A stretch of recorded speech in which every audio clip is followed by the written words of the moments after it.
Welcome to BFR Radio, a podcast dedicated to all things blood flow restriction training. This podcast is proudly sponsored by the BFR.co, where if you want to buy your own BFR cuffs, access online BFR training programs, or you want more information about this type of training, this is your one place to go. And I'm your host, Dr. Chris Gavilio.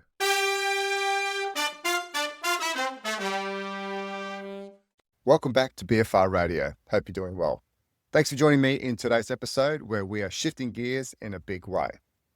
Over the last few episodes, we've been deep in the rehabilitation trenches, looking at how blood flow restriction can help people recover from injury, manage chronic pain, and rebuild function from the ground up. And that work is incredibly important. Today, we're stepping out of the clinic and onto the field. We're talking about performance. We're talking about elite athletes, and we're talking about hormones. Specifically, we are looking at a study that asks a genuinely important question. If you take a group of already well-trained, high-performance collegiate American football athletes and add a practical BFR protocol as an end-of-session finisher to their existing heavy resistance training program, what happens to the testosterone and cortisol? And does that hormonal picture change over 7 weeks? This is the kind of question that matters enormously for S&C coaches, sports scientists, and anyone working in elite athletic performance. Because if BFR can shift the hormonal environment in a favorable direction for athletes who are already training hard and heavy, that is a meaningful tool to have in your kit. Therefore, the paper that we are looking at today is titled Salivary, Testosterone and Cortisol Responses to 7 Weeks of Practical Blood Flow Restriction Training in Collegiate American Football Players. This is by Lubers and colleagues and was published in a journal called Frontiers in Physiology. Let's get into it. Before we dive into what they did in the study, I want to spend a few minutes on why testosterone and cortisol matter in this context. Because it's easy to throw around the word hormones without really appreciating what they're doing at the tissue level. Testosterone is the primary androgen in males, and it operates through androgen receptors that are embedded in skeletal muscle. When testosterone binds to those receptors, it triggers intracellular signaling cascades that directly influence gene expression and RNA translation, which essentially provide the instructions for building new proteins, both of which are fundamental to skeletal muscle tissue growth and structural remodeling. So testosterone is not just a performance adjunct signal. It's embedded in the process of building muscle. And there's a positive correlation between relative increases in androgen receptor concentration and increases in mean muscle fiber cross-sectional area. And if you're wondering whether acute increases in this hormone actually translate to functional outcomes, there is some fascinating literature that says yes, absolutely. For example, a 2008 study by Bevan and colleagues took a group of elite rugby players and figured out which of 4 resistance training protocols gave each individual their highest and lowest salivary testosterone spike. They then had these athletes train exclusively using their personal maximum testosterone protocol for 3 weeks, followed by a switch to their minimum testosterone protocol. The results were staggering. When the athletes trained on the protocol that optimized their specific testosterone response, all 16 of them saw significant increases in their bench press and leg press 1RM maxes, as well as their overall body weight. Conversely, when they performed the routine that yielded the lowest testosterone response, 75% of them either had no change, or actually lost strength.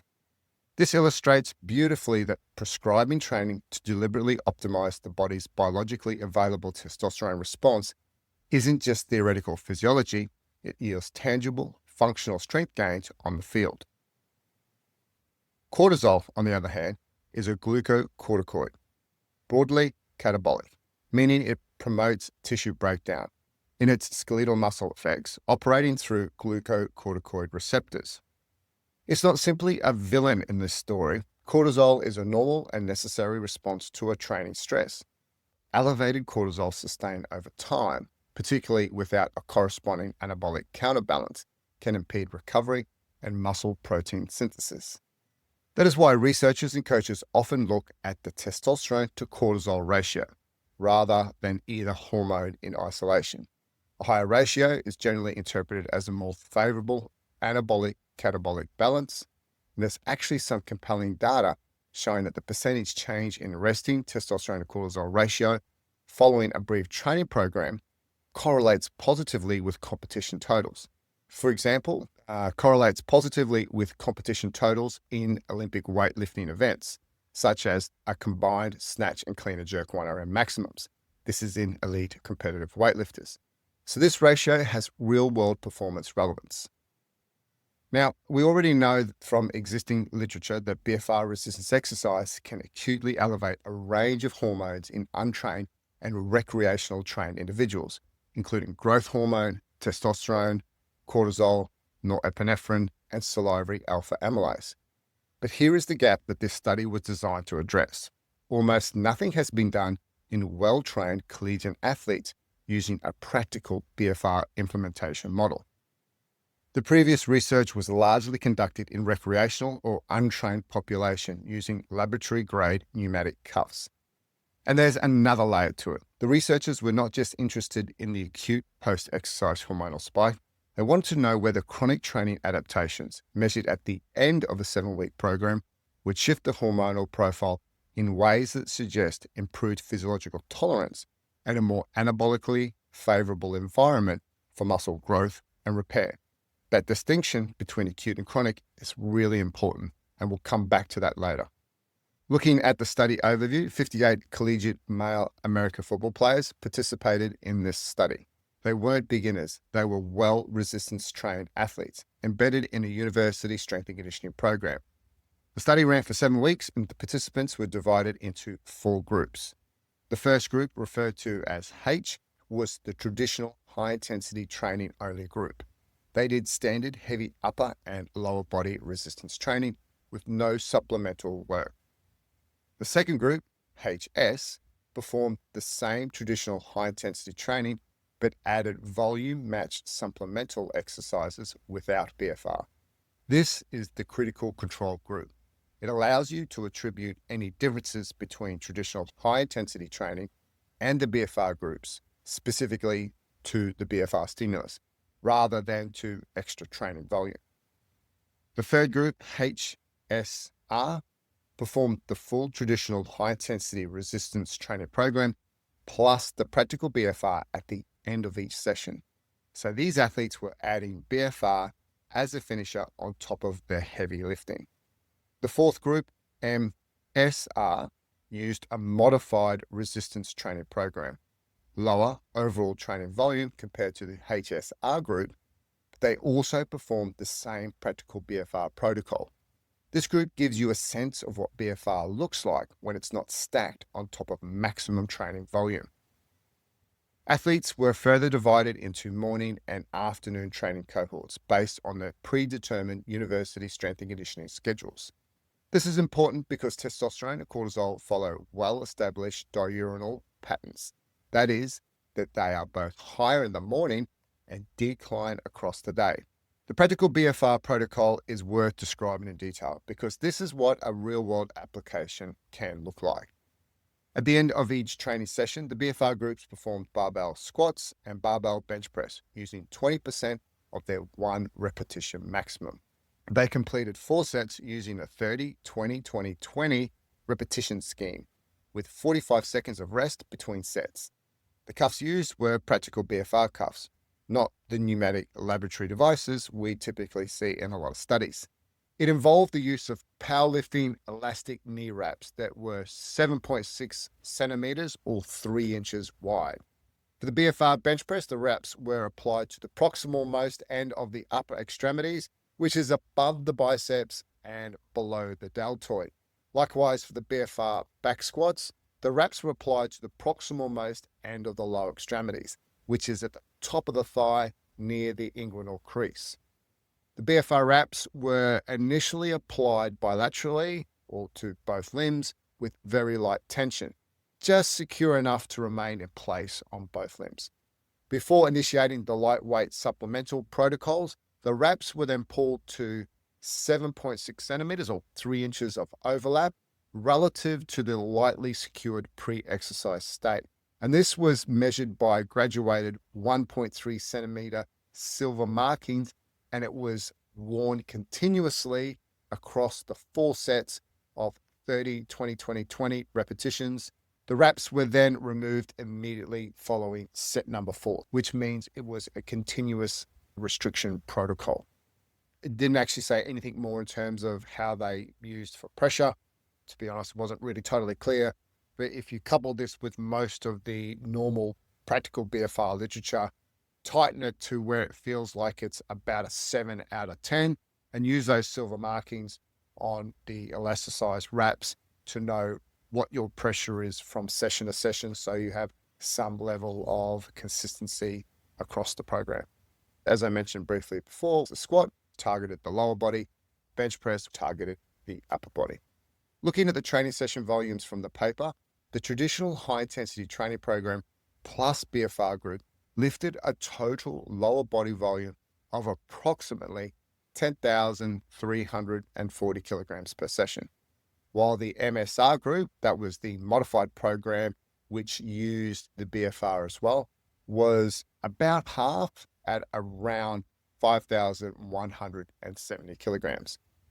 For the upper body, traditional high-intensity training program plus BFR was at 8,250 kilograms, whereas the modified supplementary resistance training was at 5,580 kilograms. So we see for the lower body, it was roughly about half, whereas for the upper body in the modified program, it was just over half of what the traditional high-intensity program volume was doing. As I mentioned, the supplemental BFR training was set at 20% of 1RM, and this was identical across both BFR groups, consisting of that 1 set of 30 reps and 3 sets of 20, which is a little different to what we typically would hear in a lot of these studies, where they would do 30 reps followed by 3 sets of 15.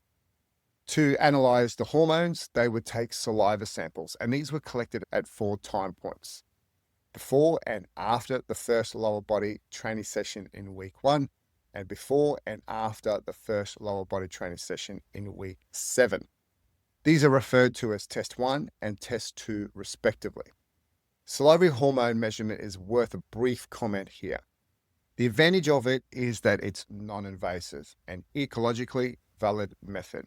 Alternatively, other studies would typically take blood out of the body, and if we're thinking about using athletes, elite athletes, or anyone in particular, the ability to be able to use saliva as opposed to drawing blood has, as we could imagine, massive benefits.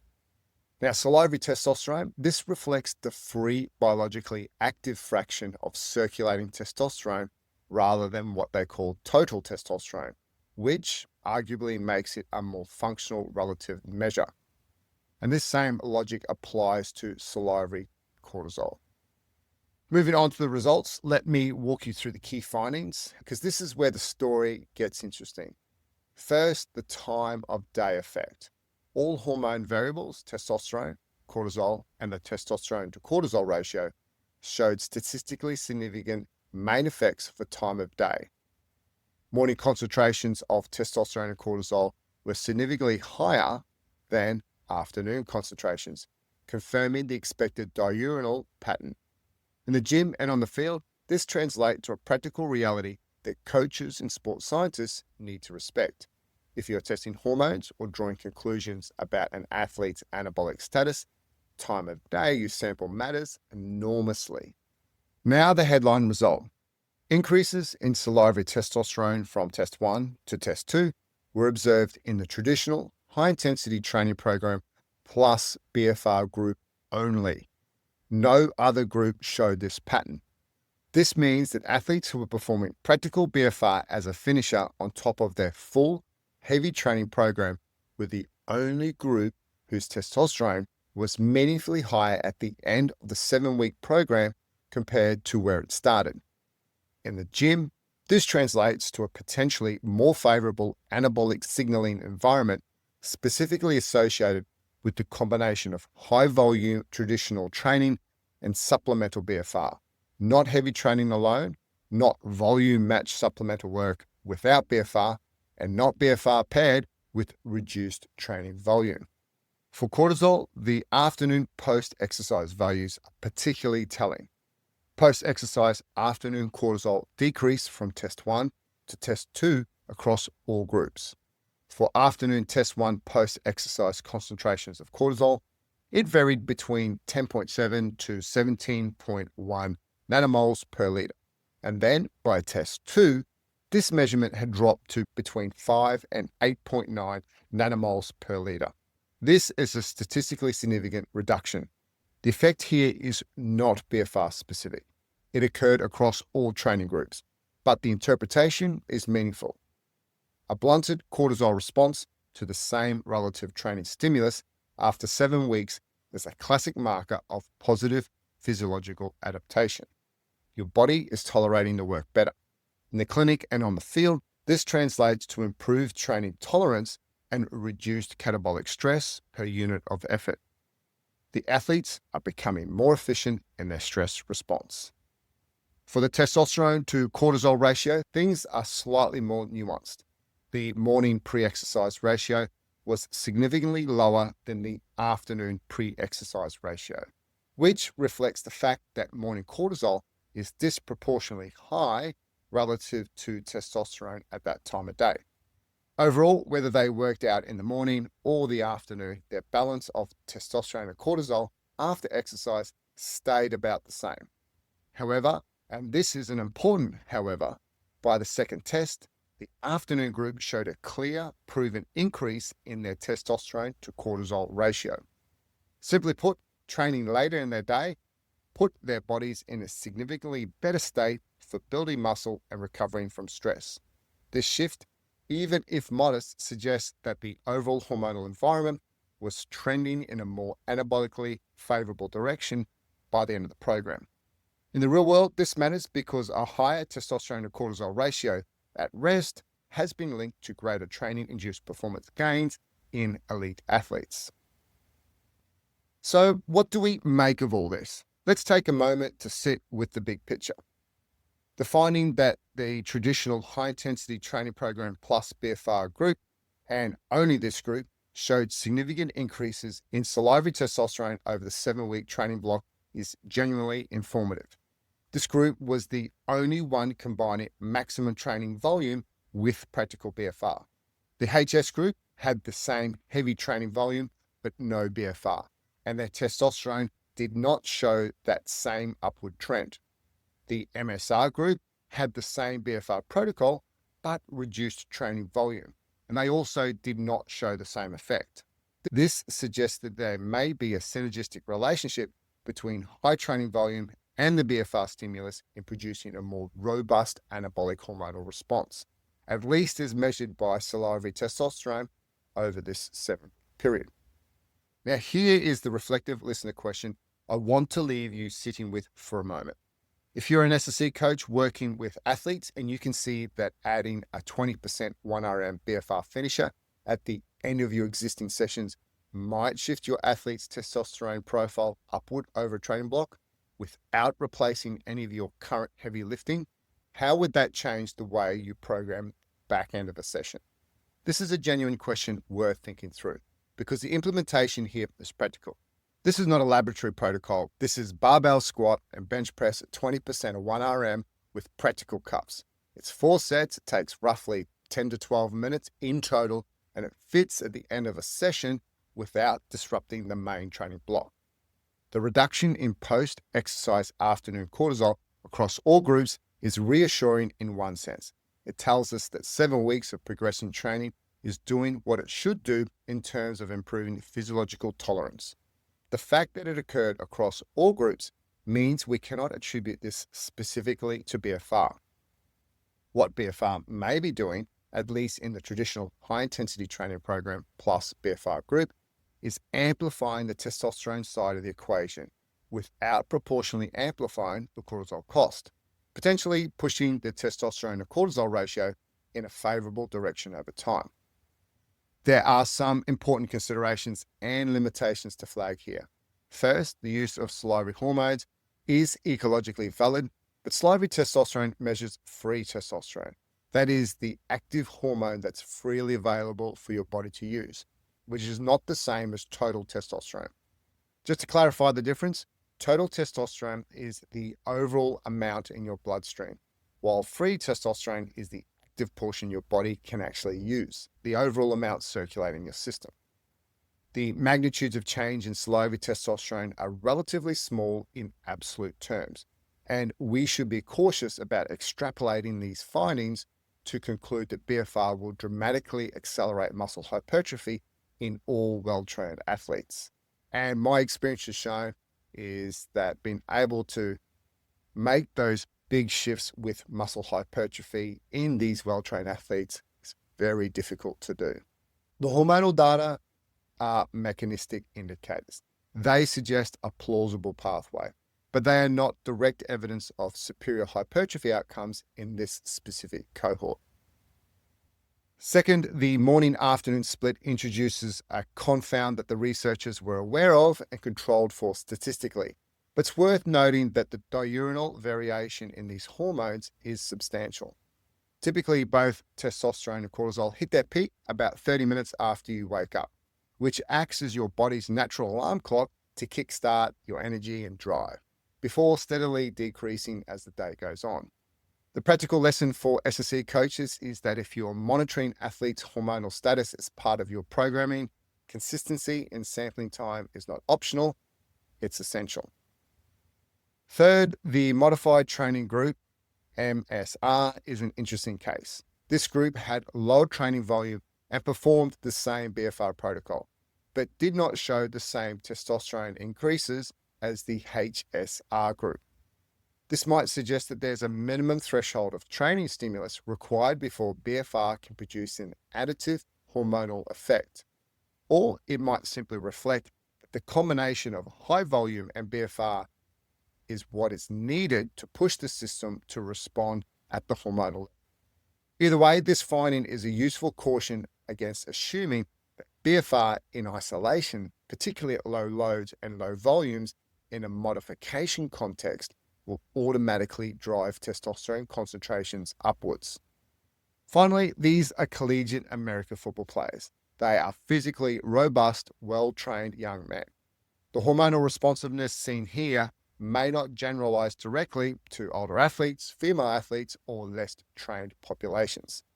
That said, the principle that supplemental BFR on top of existing training may augment the anabolic hormonal environment is a reasonable hypothesis to extend into those populations with appropriate caution.